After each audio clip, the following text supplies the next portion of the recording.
When you have little faith, the lie of Satan is more believable than the truth of God. Dr. Tony Evans explains that as our faith grows, our understanding of what God is capable of grows with it. You see, great faith sets no limit on what God can do. This is the Alternative Broadcast, featuring the timeless biblical teachings from the archives of Dr. Tony Evans. Most of us understand that God has the power to deliver us. But when we're caught in a difficult situation or circumstance, we sometimes wonder if He'll actually do it. Today, Dr. Evans talks about how we can grow our faith to trust fully in God's deliverance. Let's join him. How do I deal with the bondages in my life? The things for which I desperately desire to be delivered. That is the question. In Matthew chapter 17, we have a story, and oh, what a story it is. To appreciate where I'm going, the first thing I want you to understand is the concept involved of a mountain. Verse 20 says that if you have the faith of a mustard seed, you shall say to this mountain, be moved, and it will move. The concept of a mountain means a difficulty you can't climb over. He's not talking about a literal mountain here. He's talking about a mountain symbolically. That is, a situation in your life where you are stuck. This thing is too steep for you to climb, even though you've tried. You find yourself a helpless victim of habitual behavior, attitudes, or circumstances that enslave you or controls you. That's a mountain. A mountain is not a momentary lapse. Mountains don't move. It's stuck there on the same piece of property in your life that has always been. Because it's a mountain, not a momentary problem that happened once and will never happen again.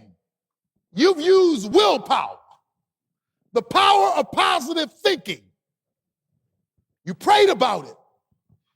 You sought counseling concerning it. And the mountain won't move. Are there any mountains in the house? Jesus has just taken Peter, James, and John to the Mount of Transfiguration. On this mountain, chapter 17, verse 1, a high mountain it's called, he was, verse 2, transfigured before them. His face shone like the sun, his garments became as white as light. When they descended the mountain and came down, they discovered there were other mountains. You know what that's like, to come to a worship service on Sunday morning and have a mountaintop experience.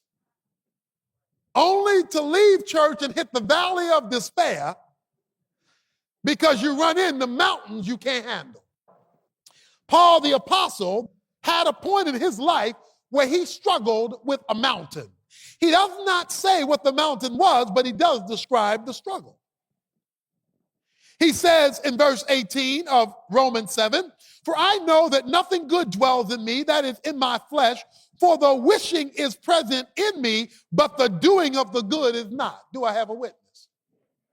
He says it's not that I don't want to do right. He says for some reason I don't seem to be able to.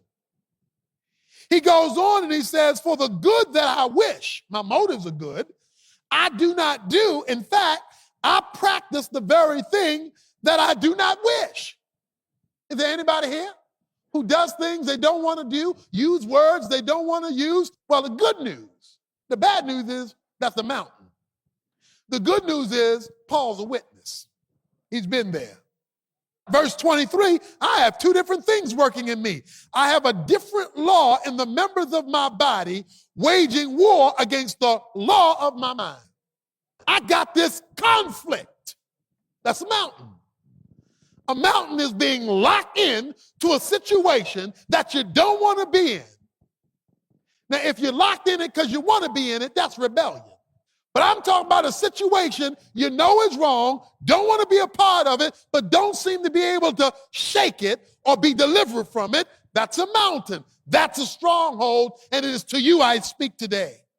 That was the situation in Matthew 17. We have a young man here who has been brought to the Lord, verse 15. Mark tells us he couldn't speak. Mark tells us he couldn't hear. Mark tells us that he would foam at the mouth. He would go into convulsions.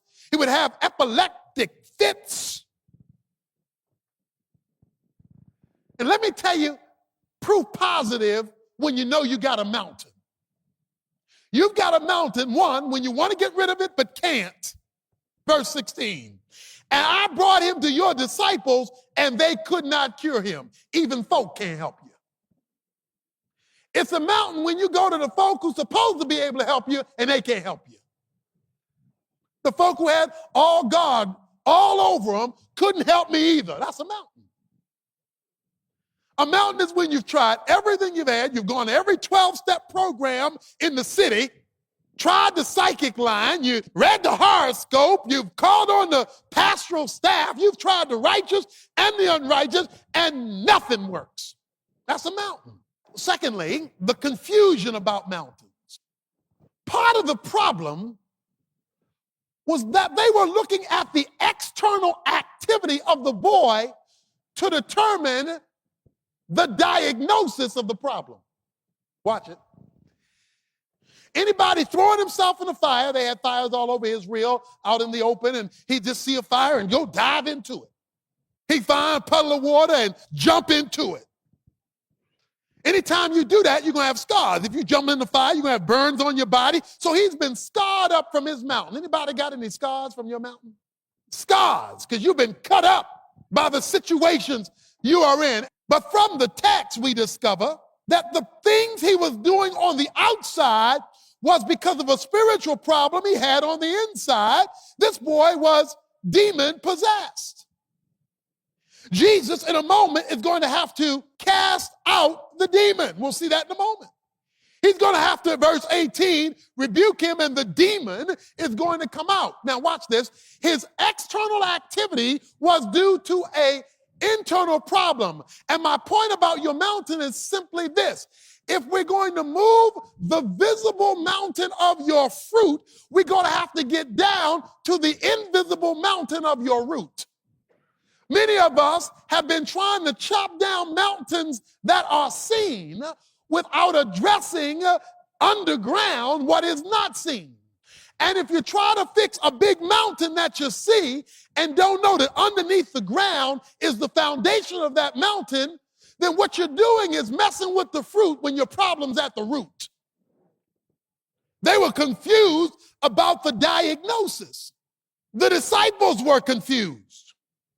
Verse 19. Then the disciples came to Jesus privately and said, why could we not cast it out? So they're confused. The father is confused because he doesn't really understand what the real problem is. The son is confused because he's in the problem. The disciples were confused because they were the ones who've been ordained by God to be able to cast out demons, and they can't get rid of the problem. You find out in Mark chapter 9, the people are confused because they thought the disciples should have been able to cast out the problem. So everybody's confused about the mountain. And mountains can get quite confusing. Why does this thing have me like it does? Now, let me correct something here. First of all, I want you to know that you can have physical problems. And if you have a physical problem, then you need a doctor. Nothing wrong with that. But in this story, this mountain was due to a spiritual root that had to be addressed. The disciples were embarrassed. They're saying, come out, nothing's happening. Change, nothing's happening. And that helped me to find out the disciples couldn't do it, because that let me know I'm not supposed to be able to fix everything. And you'll see why in a moment. So that leads us to, there was confusion about what the diagnosis really was. You know, many times you can have things wrong on the outside because there's something that needs fixing on the inside. And if you have a mountain, as we've defined it, you must diagnose the spiritual cause if you're going to fix its external expression. Dr. Evans will return in a moment to show how identifying the spiritual root is the key to breaking the visible stronghold. First, though, if you're ready to dig deeper into the biblical principles Dr. Evans has been presenting today, be sure to request a copy of his 2-volume series on fasting. It explains how saying no to your physical appetite can sharpen your spiritual one, creating a hunger for God that the Lord is only too happy to satisfy. Right now, we're offering all 14 full-length messages in this series as our gift when you support the ministry of The Alternative. Along with this audio collection, we'll also send you a special bonus, our substantial Hope for the Hurting Leader Kit, including the Hope for the Hurting book, study guide, printed material for 6 study sessions, teaching videos, and more. This study unveils God's purpose and power during times of suffering. It helps us realize God is working on our behalf in ways we might not easily see. This is a great package for a small group study or even for your own personal growth. To request your copy of this bundle, visit us today at tonyevans.org or call us at 1-800-800-3222. This is a limited time offer, so visit as soon as you can. Again, that's tonyevans.org or by phone at 1-800-800-3222 any time of the day or night. Dr. Evans will return with more of today's lesson right after this. On the Unbound podcast, Dr. Tony Evans sits down with guests, both renowned and emerging, for meaningful conversations you won't want to miss. I am so excited to be here with Gary Thomas, the famous Lecrae, Rachel Myers, Amanda Bible Williams. Well, hello, Dan Wallace, and welcome to the Unbound podcast. Each week brings an insight that will expand how you see the world. Listen to the Unbound podcast. The Unbound Podcast with Tony Evans, available on all major podcast platforms. Right now, let's return to Dr. Evans for the second part of today's lesson. If you have an addiction, that is the symptom, not the problem. If you have a drug problem, you have a drug problem symptom, not a drug problem essence. If you can't put down a cigarette, that's a symptom. What we got to do is get beneath the ground to find out what Satan is stirring up on the inside. That's producing the inability, the partition that keeps God from getting through to turning things around on the outside. And when I studied this, I said, that's it. People are spending their lives to fix the outside, not having diagnosed properly the inside, so they don't fix the inside, so they struggle forever with the outside. That leads to a third point. The confidence regarding mountains. Look at what Jesus says in verse 17. Oh, unbelieving and perverted generation. That's not what you'd call a compliment. How long will I be with you? How long shall I put up with you? Bring him here to me. Or to put it in ordinary English, I'm tired of you folks. How do you think Christ feels about us when he sees our powerlessness due to lack of faith? Verse 20, because of the littleness of your faith, for truly I say to you, if you have the faith of a mustard seed, you shall say to this mountain, move from here to there, and it shall move, and nothing shall be impossible to you. Now that's deep. He says, if you have enough faith, you'll talk to the difficulty in your life, mountain, and the mountain will move. Did you just hear that? Now, I didn't make that up. That's what verse 20 says. He says, if you didn't have little faith, then you would be able to say to this mountain, get out of here. Say to this addiction, go away. Say to this inability to control my tongue, shut up. Say to this mind I can't control, think straight. And the mountain, the difficulty, will submit. Now that just seems a little bit too good to be true, that I can just tell it what to do and it'll do it. He says the problem is related to little faith. That raises the question, what is little faith? How do I know if I have little faith versus great faith? I have people tell me all the time, I have faith in God, but nothing's working. Well, maybe you have little faith. How do I know if it's little or if it's great? Well, let me tell you the difference between little faith and great faith. When you have little faith, the lie of Satan is more believable than the truth of God. You see, great faith sets no limit on what God can do.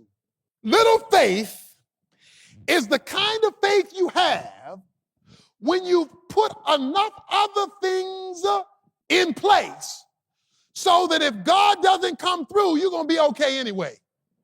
That's little faith.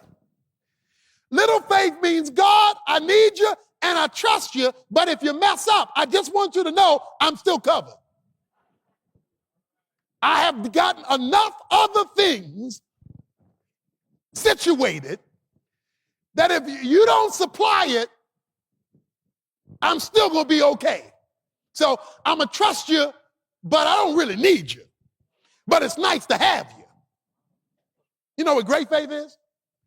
Great faith is when you are trusting God and the very opposite to what you are trusting him occurs. And you still trust him. Great faith was like the disciples on the water. Jesus said, let us go to the other side, but it rained and the boat was sinking. Great faith lays down on a cushion when the boat is sinking because it believes that when God said, let us go to the other side, you still gonna get to the other side. Great faith is faith that operates when the opposite to what you are trusting God for occurs. That's great faith. Now, he then tells us something that has led to a lot of confusion, perhaps even in this room. If you have faith as a mustard seed, you shall be able to say to this mountain, get out of here. Say to this drugs, leave me alone, and the mountain will move. Now, that's what the Bible says. And either you're going to believe the Bible or you're going to believe your experience, your circumstance, your feelings, or your situation. Question is what you're going to believe. You say, well, wait a minute, I have mustard seed faith. A mustard seed is only a tiny little seed. It is. It is the smallest seed of garden plants. There is no smaller seed in Jesus' day than the size of a mustard seed. So you say, well, wait a minute. And even Jesus says they had little faith because he says, because of your little faith. A mustard seed is a little seed. So we have a contradiction here. Jesus says you have little faith and condemns them, but then tells them if you have mustard seed faith, that's all the faith you need for the mountain to move, and a mustard seed is a little seed. So we got a contradiction. He condemns them because they have little faith, and then tells them, but all they need is little faith in order to move a mountain. You follow me? We don't have a contradiction. What we have is a misunderstanding of mustard seed. Turn to chapter 13. Hold your finger here. Verse 31. And he presented another parable to them, saying, the kingdom of heaven is like a mustard seed, when a man took and sowed in his field, and this is the smaller than all the other seeds. But when it is full grown, it is larger than the garden plants, becomes a tree so that the birds of the air can come and nest in its branches. Now watch it. A mustard seed is very, very tiny. But that's not Jesus' point. Here's Jesus' point. When you take a teensy weensy eensy bit mustard seed, plant that bad boy in the right soil, its external shell splits. Inside the mustard seed are little tiny miniature seeds that's even smaller than the mustard seed. But guess what happens underneath the ground?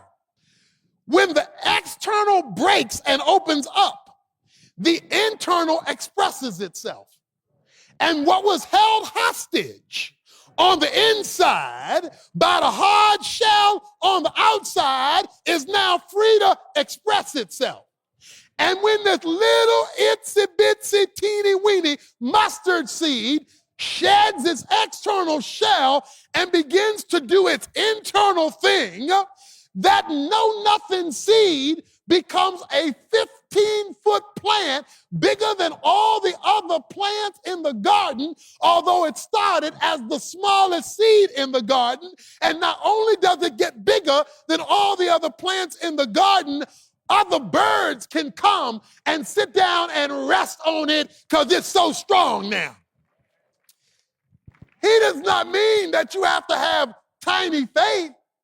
He says if you take the tiny faith you have and plant it right, stripping it of its external shell, what has been held hostage on the inside will begin to express itself on the outside, and you're going to find out not only can you grow and not only are you a 15-foot Christian, but other folk can rest on your life too. That's how strong you are.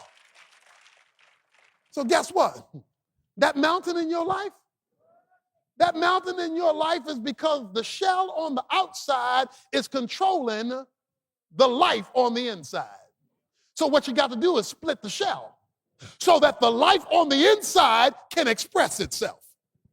But no mustard seed ever grew without being buried first. He means if you have the faith of a mustard seed that is willing to die, be buried, be stripped of its external so that it can express its internal, then you can say, mountain, get out of here. You get a little acorn that drops in the middle of a pavement where the pavement is split. If that thing drops into the middle of a pavement and is able to sink in and express itself, and that external shell cracks, and what's on the inside begins to express itself, the pavement will move. I'm talking cement will begin to spread out. Why? Because there's power compacted in the shell. And a lot of us here are power gone unnoticed. Power gone unnoticed. We haven't expressed the internal because it's been held in check by the shell. Dr. Tony Evans, reminding us that a faith broken open and used is a faith that can bring real deliverance. Now, before we go, don't forget to take advantage of our current resource offer. All 14 full-length messages in this powerful series on fasting, along with the added bonus of the Hope for the Hurting Leader Kit, including the book, Bible study, study resources, teaching videos, and more. These resources are all yours, along with our thanks for your donation to help keep this listener-supported program coming your way. Just visit tonyevans.org before time runs out to make the arrangements, or call our Resource Center at 1-800-800-3222 any time of the day or night. Again, that's tonyevans.org, or by phone 24/7 at 1-800-800-3222. I'll tell you what's in store for us next time, right after this.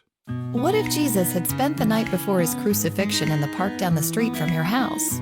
Or changed water into wine at a wedding in your neighbor's backyard? These stories wouldn't just be stories anymore. They'd be memories because you were there.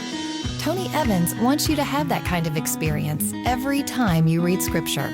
That's why he's hosting his Israel tour. You'll visit the site of the Sermon on the Mount, tour the Old City, including the Temple Mount, the Western Wall, the Garden of Gethsemane, and the upper room where Jesus washed his disciples' feet. You'll overlook Nazareth, stand on the Mount of Olives, and walk the road where Jesus made his triumphal entry. You'll gather as a group for great music and worship, and Tony will have messages that will give you new insight into familiar Bible stories. There's a lot more on the itinerary. Check it out at tonyevans.org and make your reservation before spaces run out. Don't miss this chance to add a whole new dimension to your faith. Visit tonyevans.org today. Most of us say we trust God, but we still like to keep a few backup plans in place. On Monday, Dr. Evans explains why that kind of faith often leaves us stuck and how real deliverance begins when God becomes our only option. Be sure to join us.